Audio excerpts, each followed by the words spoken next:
Hola a todos. Hoy, en el segundo video de esta semana, vamos a hablar del déficit público, que es una variable macroeconómica a tener en consideración cada vez que hablamos de incrementar el gasto público. Por lo tanto, esto va a ir directamente relacionado con el post anterior, en donde hablamos de gasto público y su incidencia en el índice de desarrollo humano. Ahora, ¿qué es el déficit público? El déficit público es un proceso o un estado de la economía que se da cuando los gastos de un gobierno son más amplios o son más grandes que los ingresos. Ahí tenemos un déficit. Ahora, si se diera el caso contrario, es decir, tenemos más ingresos que gastos, estaríamos en un superávit. Ojo con esto. Ustedes pueden encontrar en la literatura formal o bien en otras páginas de internet el concepto de déficit o superávit público o fiscal. Es exactamente lo mismo. En ese sentido, pueden ir variando dependiendo de los autores y de las páginas que estén utilizando como fuentes. Ahora, ¿cómo se calcula esto? Imaginen que el PIB de un país es de $1000. Los ingresos que se le dan a ese país, es decir, por impuestos y empresas públicas, etcétera, son de $200. Sin embargo, por X razón, imaginen COVID o desastres naturales o incluso lo que puede suceder con una guerra, los gastos del Estado son de $253. Es decir, tenemos ingresos de $200 y gastos de $253. Por lo tanto, tenemos un déficit público de menos $53. Y como esto normalmente se refleja en términos porcentuales del PIB para que sea comparable con otros países, se dice que el déficit público en este caso sería de 5,3% del PIB, ya que el PIB eran $1000. Ahora, veamos la situación exclusivamente de Chile. Chile, en términos del 2020, tiene un déficit fiscal del 7,7% del PIB. Al igual que todos los países, nos quedan tres opciones: ahorro, venta o deuda. En el caso de ahorro, Chile tiene ahorrado el 18,5% de su PIB en el primer trimestre del 2022. Si quisiera vender, debería vender los bonos que tiene el Estado, es decir, bonos de deuda de otros países o bien su patrimonio. Ahora, es muy difícil que un país venda su patrimonio, ya que normalmente esto sería entregar territorios a estados extranjeros.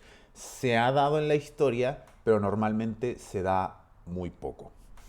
Y la tercera opción, que es normalmente la más sencilla de hacer, es generar deuda, es decir, pedir préstamos a entidades bancarias, nacionales o internacionales, o bien pedir préstamos directamente a otros países. Chile actualmente tiene el 37% del PIB en deuda. Esto es debido a que tuvimos la pandemia en la cual se hicieron grandes desembolsos de dinero. ¿Mm? Ahora, nosotros hablamos de anteriormente que el gasto público era siempre importante al momento de buscar desarrollo, lo cual es cierto, pero ojo, Chile tiene un déficit fiscal muy alto en comparación a otros países OCDE. Fíjense en esto. Tenemos que Chile tiene un índice de un 7,5 a un 7,7% de déficit público. España un 6,9, Francia 6,5, Canadá 4,7, Alemania 3,7, Países Bajos 2,6 y Suecia menos 0,3. Ahora, ojo, este gráfico se ve dado vuelta porque recuerden que son números negativos, por tanto están así en el plano cartesiano, están mirando hacia el sur o hacia abajo, como quieran llamarlo.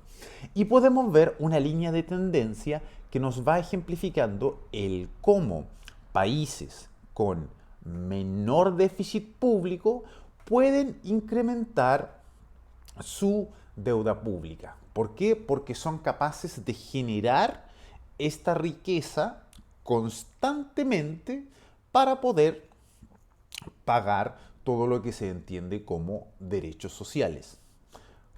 Como dijimos anteriormente, no existe un sistema de garantías sociales sin un sistema capitalista que te permita pagar constantemente todo lo que son o todo lo que es esa representación de derechos.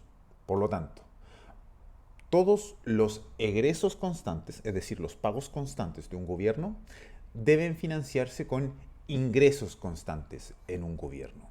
En este caso, Chile no está logrando hacer eso y probablemente sea por la poca diversificación que existe de su matriz productiva. ¿Mm? Espero que este video haya sido claro para ti, para que entiendas lo que es un déficit fiscal, cuál es la importancia de esto, cuáles son los riesgos de no generar la constante riqueza y que puedas aportar a la discusión económica. Muchas gracias por haber visto este video, muchas gracias por ser parte de Patreon, que tengan una excelente semana.